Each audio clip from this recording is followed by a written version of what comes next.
35 વર્ષની ઉંમરના પ્રશાંતભાઈને 3 બાળકો હતા અને ત્રણેય સારી સ્કૂલમાં ભણતા હતા.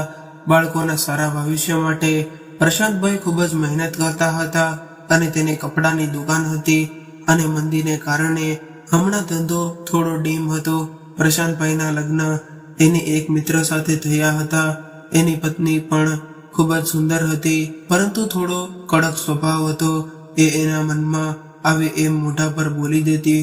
પછી ભલે એ સામેવાળાને સારું વખત લાગે કે ન લાગે, પ્રશાંતભાઈ ઘણી વખત એને સમજાવતા કે આવું ન કરવું જોઈએ. જો તને કોઈની વાત ન ગમે તો પણ એના મોઢા પર ન કહેવું જોઈએ.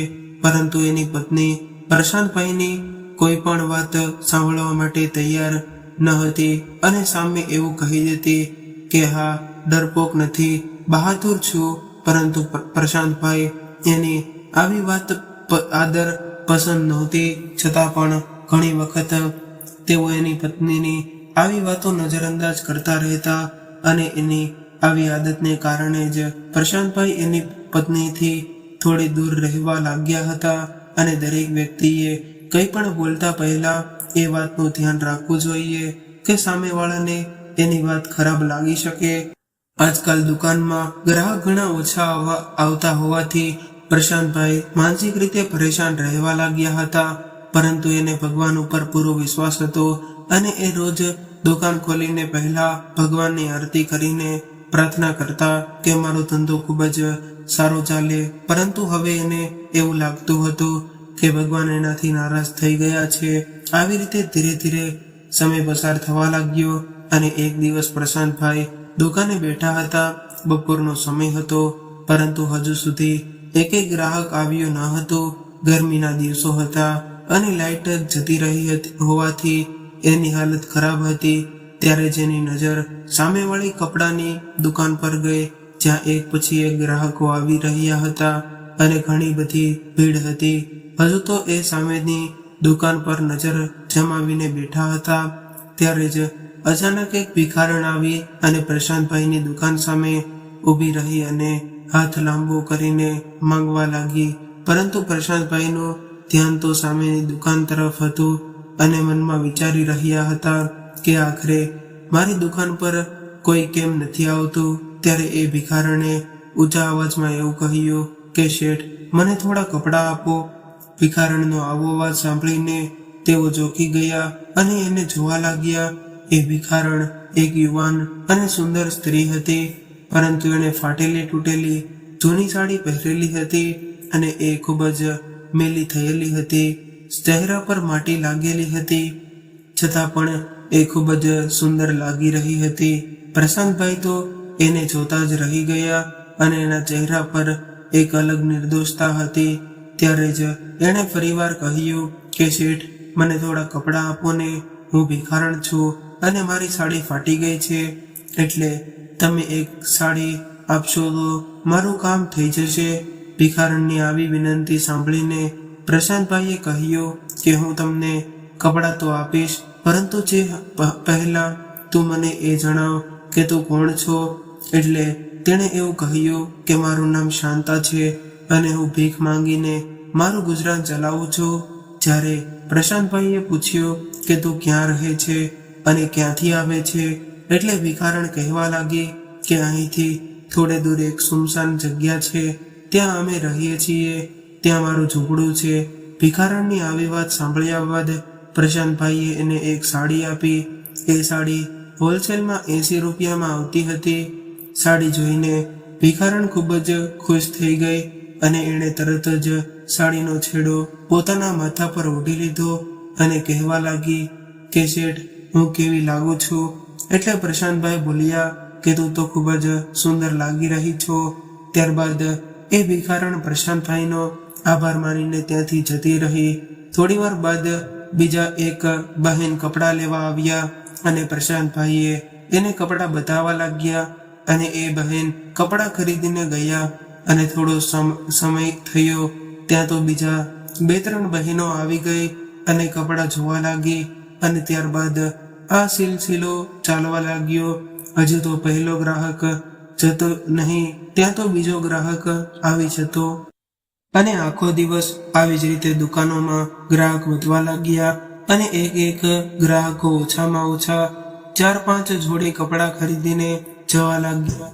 હવે તો પ્રશાંતભાઈ પાસે એટલો પણ સમય નહોતો કે એ બેસીને સામેની દુકાન પર કેટલા ગ્રાહક આવે છે એ ગણી શકે.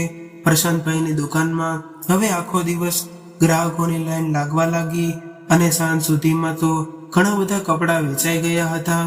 આજે પહેલી વખત આટલા બધા ગ્રાહકોને જોઈને તેઓ હેરાન રહી ગયા અને વિચારવા લાગ્યા કે આજે આવું કેવી રીતે થઈ ગયું કે એક જ દિવસમાં આટલા બધા ગ્રાહક આવી ગયા અને આખી દુકાનનો સામાન ખાલી થઈ ગયો.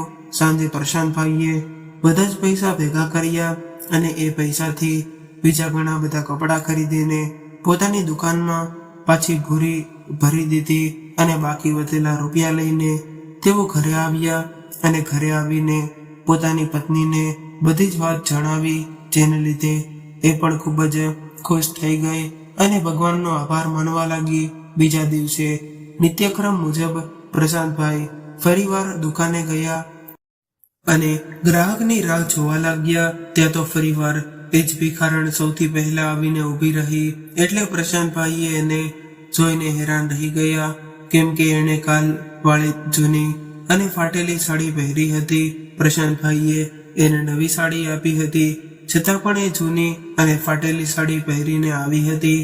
અને કાલથી જેમ ફરીવાર એણે એવું જ કહ્યું કે શેઠ મને થોડા કપડાં આપો ને. એ ભિખારણ કેટલા નરમ અને પ્રેમભર્યા શબ્દોથી ભીખ માંગી રહી હતી કે પ્રશાંતભાઈના ન પાડી શક્યા અને એણે ફરીવાર એ જ સાડી આપી દીધી. અને એણે જોતા રહ્યા કે એના ગયા બાદ આજે ફરીવાર દુકાન પર ભીડ લાગી હતી અને આખો દિવસ ગ્રાહકોની ભીડ લાગી રહી. જેવું એટલા બધા વ્યસ્ત રહ્યા કે આજે તે તો બપોરે જમવાનો સમય થઈ ગયો હતો, છતાં પણ ગ્રાહકોની લાઈન ઓછું થવાનું નામ નહોતી લેતી. ત્યારે પ્રશાંતભાઈ વિચારવા લાગ્યા કે હવે હું એકલા હાથે તો આ બધું ચલાવી નહીં શકું, એટલે મારી દુકાનમાં કોઈ છોકરો રાખી લઉં. હવે સાંજ થઈ અને દુકાન બંધ કરવાનો સમય થયો. ત્યાં સુધીમાં તો પ્રશાંતભાઈએ પોતાની દુકાનમાં કામ કરવા માટે એક છોકરો રાખી લીધો અને એને એવું કહ્યું કે હું તને મહિનાનો 2000 પગાર આપીશ. એટલે એ છોકરો રાજી થઈ ગયો.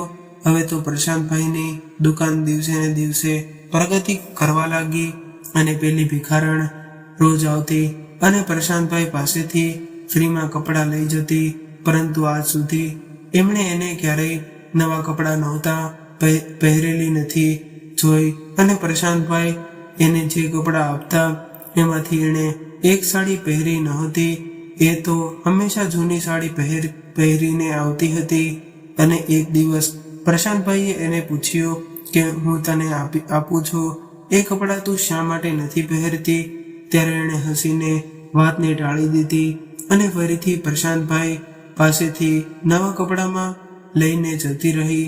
અને પ્રશાંતભાઈએ આ વાત એની પત્નીને નહોતી કરી, કેમ કે એને ખબર હતી કે આવી વાત સાંભળીને એની પત્ની ગુસ્સો કરશે અને એવું કહેશે કે તમે એને ફ્રીમાં કપડાં શા માટે આપો છો. આવી રીતે રોજ એ ભિખારણ પ્રશાંતભાઈની પાસેથી કપડાં લઈ જતી રહેતી અને એના ગયા બાદ પ્રશાંતભાઈની દુકાન પર ગ્રાહકોની લાઈન લાગી જતી. હવે તો ઘરમાં પૈસાની રેલમ છેલમ થવા લાગી હતી, પરંતુ હવે પ્રશાંતભાઈને એના પર શંકા થવા લાગી. એટલે એમણે કંઈક વિચારીને આ બાબતે તપાસ કરવાનું નક્કી કર્યું. એમણે એવું વિચાર્યું હતું કે આ બધું થવા પાછળનું શું કારણ છે એ મારે જાણવું જોઈએ. એક દિવસ જ્યારે એ ભિખારણ પ્રશાંતભાઈની દુકાને આવી અને કપડાં માંગ્યા તો તેમણે FFCને ન પૂછ્યું લીધું કે હયાતનાનું મને એ જણાવ કે તું કોણ છો અને આ કપડાં તું શું કરે છે. પ્રશાંતભાઈની આવી વાત સાંભળીને એ પરેશાન થઈ ગઈ અને કહેવા લાગી કે હું આ કપડાં પહેરું છું. ત્યારે પ્રશાંતભાઈ બોલ્યા કે મેં તો તને ક્યારેય નવા કપડાં પહેરેલી નથી જોઈ. હું તો હંમેશા તારી આ ફાટેલી તૂટેલી અને જૂની સાડી પહેરીને જ દુકાને આવે છે. ત્યારે એ સ્ત્રી કહેવા લાગી કે શેઠ, હું મારા લગ્ન માટે કપડાં ભેગા કરી રહી છું. આ ભિખારણને આવી વાત સાંભળીને પ્રશાંતભાઈને એવું લાગ્યું કે કદાચ એ સાચું કહી રહી હશે. ત્યારબાદ એ સાડી લઈને જતી રહી, પરંતુ પ્રશાંતભાઈએ એની હકીકત જાણવાનું નક્કી કરી લીધું હતું, કેમ કે એમણે પોતાની દુકાન પર કામ કરવાવાળા છોકરાને દુકાન પર બેસાડ્યો અને તરત જ કપડાં બદલી લીધા અને પોતાના મોઢા પર રૂમાલ બાંધીને દુકાનની બહાર નીકળી ગયા અને પેલી ભિખારણ જે રસ્તે જઈ રહી હતી એની પાછળ જવા લાગ્યા. રસ્તામાં એ ઘણા બધા લોકો પાસેથી પૈસા માંગતી હતી. કોઈ પાસેથી ખાવાની વસ્તુ માંગતી તો કોઈ પાસેથી જરૂરિયાતની બીજી કોઈ પણ વસ્તુઓ માંગીને પોતાનો થેલો ભરતી આગળ જઈ રહી હતી. પ્રશાંતભાઈ સતત તેની પીછો કરી રહ્યા હતા, જેથી કરીને તેની હકીકત જાણી શકે. આ ભિખારણને હજુ સુધી પ્રશાંતભાઈ ઉપર શંકા નહોતી ગઈ, કેમ કે એમણે તો એનો પહેરવેશ બદલી લીધો હતો. અને થોડીવાર બાદ આ ભિખારણ એક નાના છોકરા પાસે ગઈ અને પોતાનો થેલો રાખીને છોકરા પાસે થોડી વાતો કરી અને ત્યારબાદ એના માથા પર હાથ ફેરવીને આગળ ચાલવા લાગી. પ્રશાંતભાઈ અડધી કલાકથી સતત તેનો પીછો કરી રહ્યા હતા. ત્યારબાદ એ એક સુમસાન જગ્યા પર આવી ગઈ હતી કે જ્યાં વધારે અવર જવર નહોતી અને 2-4 પહાડા હતા અને આ ભિખારણ એ ઝૂંપડા તરફ જઈ રહી હતી અને બધા જ ઝૂંપડા એકબીજાની સાથે થોડા અંતર પર હતા અને ઝૂંપડાની આગળ પડદા લાગેલા હતા, જેને લીધે એની અંદર જોવું મુશ્કેલ હતું. એટલે પ્રશાંતભાઈએ એક ઝૂંપડા પાસે જઈને એનો પડદો હટાવ્યો, પરંતુ ઝૂંપડાની અંદરનું દ્રશ્ય જોઈને પ્રશાંતભાઈ હેરાન રહી ગયા, કેમ કે એ ઝૂંપડામાં રડી રહ્યા હતા. ઝૂંપડામાં આટલા બધા બાળકોની અંદર નાના બાળકો હતા અને એ ખૂબ જોઈને પ્રશાંતભાઈ વિચારવા લાગ્યા કે આટલા બધા બાળકો તો આના ના હોઈ શકે, એટલે એને બાળકોને ચોરીને અહીંયા લાવતી હશે, અથવા તો એવો વિચાર આવ્યો કે કદાચ આ ભિખારણ તો આ બાળકોના બદલે એના માતા પિતા પાસેથી પૈસા લેતી હશે, અથવા આ બાળકોને પોતાની સાથે ભીખ માંગવાના ધંધા પર લગાડી દેતી હશે. કદાચ એવું પણ બની શકે છે કે આ બાળકોને વેચી દેતી હોય, જેથી કરીને ઘણા બધા પૈસા કમાઈ શકે. આવી બધી વાતો પ્રશાંતભાઈના મગજમાં ચાલી રહી હતી અને હવે એને એ ભિખારણ પર દયા આવવાને બદલે અફસોસ થઈ રહ્યો હતો કે શા માટે હું એ ભિખારણનો માસૂમ અને સુંદર ચહેરો જોઈને પીગળી ગયો અને આટલા બધા સમય સુધી એને ફ્રીમાં કપડાં આપતો રહ્યો. ત્યારબાદ પ્રશાંતભાઈ એક ઝાડ પાછળ સંતાઈ ગયા અને પેલી ભિખારણ એક છોકરીને કંઈક કહી રહી હતી અને એ છોકરી પણ માથું હલાવીને એને કંઈક જણાવી રહી હતી. નાના બાળકો ખૂબ જ રડી રહ્યા હતા અને જેને કારણે એ પોતાના થેલામાંથી કાઢીને બધા જ બાળકોને ફળો આપ્યા. પ્રશાંતભાઈ આ બધું જોઈ રહ્યા હતા ત્યારે જ બાજુવાળા ચોપડાનો પડદો ખુલ્યો અને ત્યાંથી એક મોટી ઉંમરની સ્ત્રી બહાર આવી, જે ઝૂંપડામાં થોડી મોટી ઉંમરના બાળકો હતા. હવે એ મહિલા આ ભિખારણ પાસે જઈને એને કંઈક કહેવા લાગી અને આવું બધું જોઈને પ્રશાંતભાઈએ એવું લાગ્યું કે આ એની આખી ગેંગ હશે અને એટલે એમણે બાળકોને કેદ કરીને રાખ્યા હશે. ત્યારબાદ પ્રશાંતભાઈ ચૂપચાપ પોતાની દુકાને આવી ગયા અને પ્રશાંતભાઈને કંઈ સમજાતું ન હતું કે હવે શું કરવું જોઈએ. એ દુકાન બંધ કરીને ઘરે આવી ગયા, પરંતુ વારંવાર એની આંખો સામે પેલા માસૂમ બાળકો રડતા હતા એ દ્રશ્ય આવી રહ્યું હતું. કોણ જાણે પેલી ભિખારણે બાળકો સાથે શું કરવાની હશે. આવું વિચારીને પ્રશાંતભાઈને પરસેવો વળી રહ્યો હતો. પ્રશાંતભાઈની ચિંતા જોઈને એની પત્ની જાણી ગઈ હતી કે તેઓ કંઈક પરેશાન છે, એટલે પૂછવા લાગી કે શું થયું છે, તમે આટલા બધા ચિંતામાં કેમ છો. એટલે એણે બધું જણાવી દીધું, પરંતુ તેઓ પેલી ભિખારણને રોજ ફ્રીમાં કપડાં આપતા હતા એ ન જણાવ્યું. ત્યારે પત્નીએ એવું કહ્યું કે આપણે પોલીસને બધું જણાવી દેવું જોઈએ, જેથી કરીને એ બાળકોને છોડાવી શકીએ અને એને પોતાના મા બાપ સુધી પહોંચી શકીએ. પત્નીની વાત સાંભળીને પ્રશાંતભાઈ કહેવા લાગ્યા કે તું શું કહી રહી છે? અહીંયા 1-2 બાળકોની નહીં પરંતુ 20-25 બાળકોની વાત છે અને એ બધા જ બાળકો પેલી ભિખારણની કેદમાં છે, પરંતુ હું એકલો એને નહીં છોડાવી શકું કેમ કે એની આખી ગેંગ હોય તો આપણે શું કરી શકીએ? એટલે આ બાબતે પોલીસને જાણ કરવી જોઈએ. બીજા દિવસે પણ એ ભિખારણ ફરીથી પ્રશાંતભાઈની દુકાને આવી એટલે એણે કંઈ પણ કહ્યા વગર એને કપડાં આપી દીધા અને ત્યારબાદ પેલા છોકરાને દુકાન સોંપીને તેઓ પોલીસ સ્ટેશન પર રવાના થઈ ગયા. પોલીસ સ્ટેશન પહોંચીને આખી વાત જણાવી અને લોકેશન જણાવ્યું. ત્યારબાદ તેઓ દુકાને આવીને પોતાનું કામ કરવા લાગ્યા. હવે સાંજ થઈ એટલે પોલીસ સ્ટેશનથી ફોન આવ્યો કે તેઓ આ સમયે ત્યાં રેડ પાડવા માટે જઈ રહ્યા છે, જેથી કરીને એ બાળકોને છોડાવી શકીએ અને એના માતા પિતા સુધી પહોંચી શકીએ. ક્યાંક એવું ન થાય કે એ ભિખારણ બાળકોને ક્યાં વેચી નાખે છે.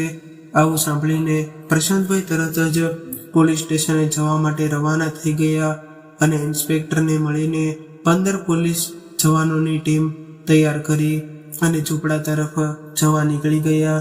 થોડી વારમાં ત્યાં પહોંચી ગયા અને ઇન્સ્પેક્ટર સાહેબે પોલીસ કર્મીઓને એવું કહ્યું કે તમે બધા જ ઝૂંપડીને ચારેય બાજુથી ઘેરી લ્યો. એટલે બધા જ પોલીસ કર્મીઓ ઝૂંપડીઓની ચારેય તરફ ગોઠવાઈ ગયા અને પ્રશાંતભાઈ ગાડીની અંદર બેઠા હતા કેમ કે પોલીસે એને બહાર આવવાની ના પાડી હતી અને એને એવું કહ્યું હતું કે તમને ખતરો થઈ શકે છે એટલે તમે બહાર ન આવતા. ઇન્સ્પેક્ટર સાહેબ હવે તે ભિખારણના જૂના કપડા તરફ ગયા, ઝૂંપડા તરફ ગયા અને કહ્યું કે બહાર આવી જા. પોલીસ ઇન્સ્પેક્ટરનો અવાજ સાંભળીને વૃદ્ધ મહિલા, એની નાની ઉંમરની છોકરીઓ બહાર આવ્યા. એટલે ઇન્સ્પેક્ટર સાહેબ કહેવા લાગ્યા કે નાના બાળકોને ક્યાં છુપાવીને રાખ્યા છે. આવું સાંભળીને એ મહિલા થોડી પરેશાન થઈ ગઈ. આ બધું પ્રશાંતભાઈ દર બેઠા બેઠા જોઈ રહ્યા હતા અને ત્યારબાદ પેલી ભિખારણ હાથ જોડીને કંઈક કહેવા લાગી, પરંતુ ઇન્સ્પેક્ટર સાહેબે ના પાડી રહ્યા હતા. થોડી વારમાં જૂના ઝૂંપડામાંથી બાળકો બહાર નીકળી ગયા, પરંતુ એ બહાર જ બાળકો રડી રહ્યા હતા. ત્યારે ઇન્સ્પેક્ટર સાહેબે બીજા પોલીસ કર્મીઓને કહ્યું કે આ ત્રણેયની ધરપકડ કરી લ્યો.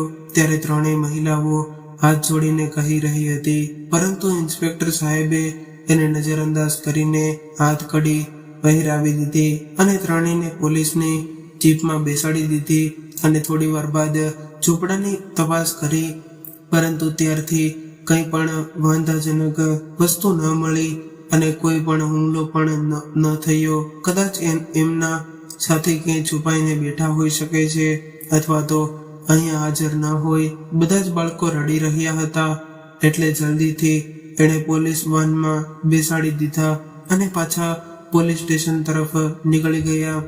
ત્યારબાદ પ્રશાંતભાઈ પોતાના ઘરે આવી ગયા અને ઘરે આવીને આખી ઘટના પોતાની પત્નીને જણાવી અને જે સાંભળીને એ ખૂબ જ ખુશ થઈ ગઈ અને બીજા દિવસે તેઓ પોતાની દુકાને ગયા. પરંતુ રોજની જેમ એ ભિખારણ આજે ન આવી અને આવે પણ કેવી રીતે? એ તો જેલમાં બંધ હતી. એટલે પ્રશાંતભાઈ પણ શાંતિથી બેઠા બેઠા ગ્રાહક આવવાની રાહ જોઈ રહ્યા હતા. બપોરના 11 વાગી ગયા હતા, પરંતુ હજુ સુધી કોઈ ગ્રાહક આવ્યું ન હતું. એટલે એમણે સામેની દુકાન તરફ જોયું જ્યાં આજે ઘણી બધી ભીડ હતી.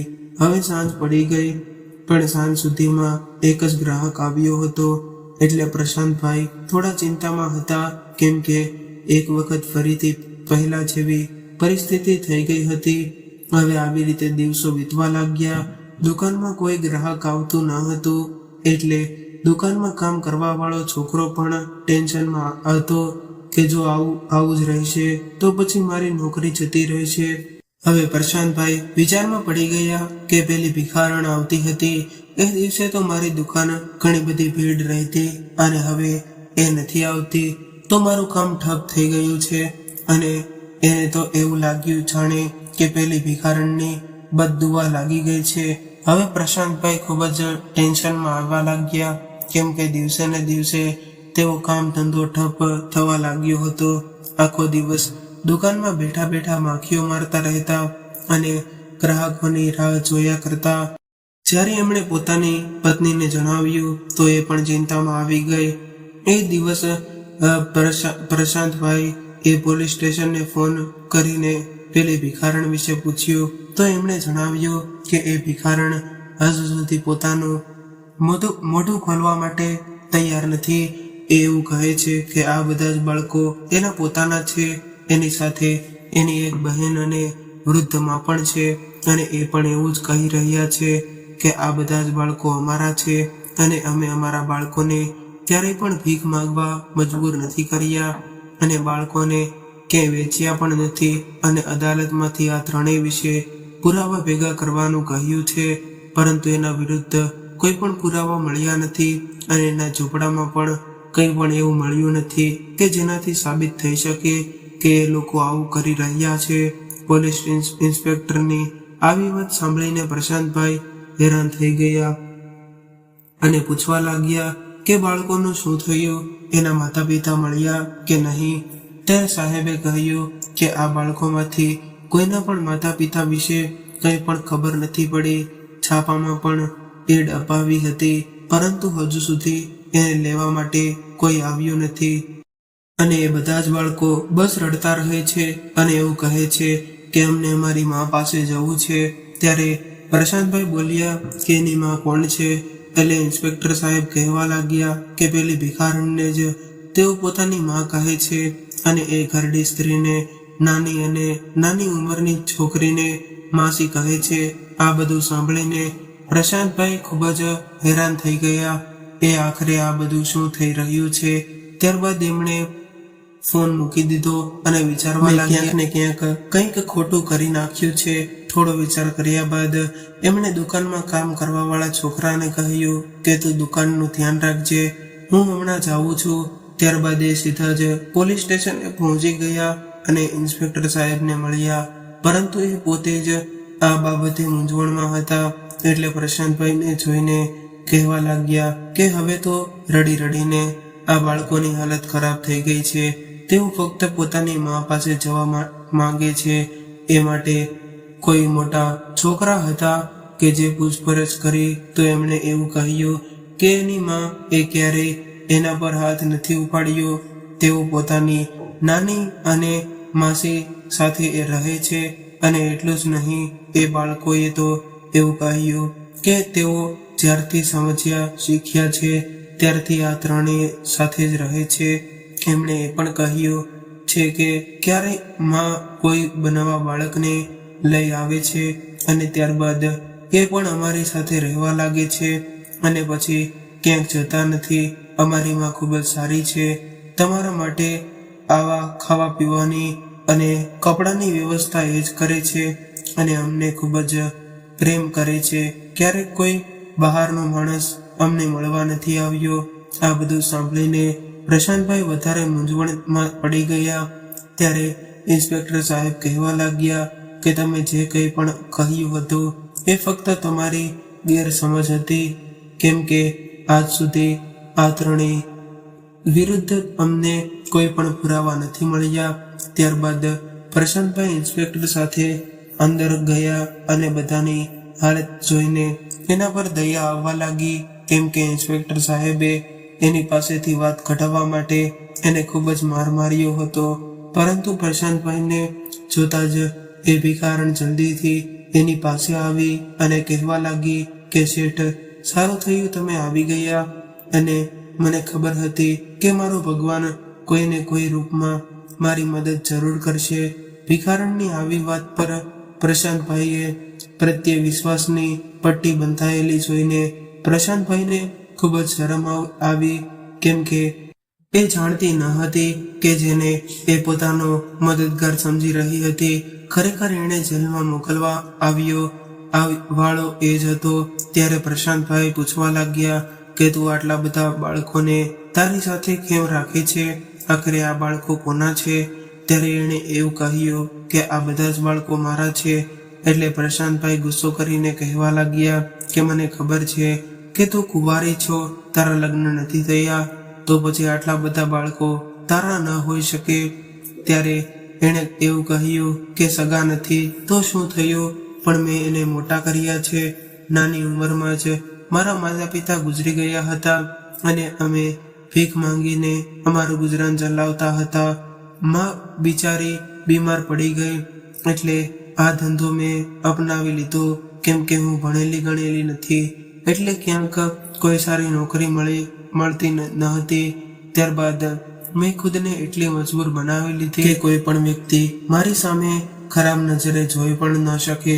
કે હું રોજ ભીખ માંગવા નીકળતી તો ઘણા બધા બાળકો મને નિરાધાર મળી જતા અને જે બાળકોના માથા પર મા બાપનો હાથ ન હોય એવા બધા જ બાળકો રસ્તાના કિનારે પડ્યા રહેતા અને ભીખ માંગીને ખાઈ લેતા. અમુક બાળકો તો એટલા નાના હતા કે એને ખબર પણ નહોતી કે એ શું કરી રહ્યા છે. અને અમુક બાળકો તો મને એવી રીતે મળ્યા કે જે ફક્ત 2 દિવસના જ હતા અને કદાચ કોઈના પાપના કારણે આ દુનિયામાં આવી ગયા હતા અને જેને કચરામાં ફેંકી દેવામાં આવ્યા હતા. કેમ કે હું એ બાળકને લઈ આવતી અને એને મોટા કરતી અને એનું ખૂબ જ ધ્યાન રાખતી. આમ કરતા કરતા મારી પાસે 20 થી 25 બાળકો જમા થઈ ગયા. આ સમાજના લોકો નાના બાળકોને તો પોતાનાથી દૂર કરવામાં એવું નથી વિચારતા કે આ કેટલું મોટું પાપ છે. અનાથ બાળકોના સગા સંબંધીઓની ફરજ હોય છે કે તેઓ આ બાળકોને સાચવે, પણ આજના જમાનામાં માણસાઈ જાણે કે મરી ગઈ છે. બાળકોના અનાથ થતા એના સગા સંબંધીઓ પણ ભૂલી જાય છે કે આ આપણા સગા છે અને આ બાળકોને પૂછી લ્યો કે આ બાળકને કેવી રીતે મોટા કર્યા છે. ભિખારણની આવી વાત સાંભળીને પ્રશાંતભાઈને પોતાના પર ખૂબ જ શરમ આવવા લાગી અને વિચારવા લાગ્યા કે કેટલું ખોટું વિચાર્યું હતું. ત્યારબાદ ઇન્સ્પેક્ટર સાહેબે અદાલતમાં જમા કરાવેલો રિપોર્ટ પાછો ખેંચી લીધો અને એ ભિખારણ, એની માં અને એની બહેન તેમજ બધા જ બાળકોને છોડી દીધા. ત્યારબાદ ઇન્સ્પેક્ટર સાહેબે એક સંસ્થા સાથે મળીને એક નાનકડી જગ્યા પર એના રહેવા માટે એક નાનકડું મકાન બનાવડાવી લીધું, જેમાં આ ભિખારણ બધા જ બાળકો સાથે રહેવા લાગી. ત્યારબાદ પ્રશાંતભાઈ પણ એ બાળકો માટે કપડાં અને ખાવા પીવાનો સામાન મોકલાવતા રહેતા અને થોડી વાર બાદ ભગવાનની એવી કૃપા થઈ કે પ્રશાંતભાઈની દુકાન પર ગ્રાહકોની લાઈનો લાગવા લાગી અને એ ઇન્સ્પેક્ટર સાહેબનું પણ પ્રમોશન થઈ ગયું. હવે પ્રશાંતભાઈને સમજાઈ ગયું હતું કે આ એક ગરીબને કરેલી મદદનું ફળ હતું. ત્યારબાદ એણે ભગવાનનો આભાર માન્યો કે સમય રહેતા જ મને સાચી હકીકતની ખબર પડી ગઈ. તો મિત્રો, આજની વાર્તા તમને કેવી લાગી કોમેન્ટ બોક્સમાં જરૂરથી જણાવજો અને પસંદ આવી હોય તો લાઈક કરીને વધુમાં વધુ શેર કરજો. અને આવી જ નવી કહાની વાર્તાઓ સાંભળવા માંગતા હોય તો અમારી ચેનલને જરૂરથી સબસ્ક્રાઇબ કરજો. હર હર મહાદેવ.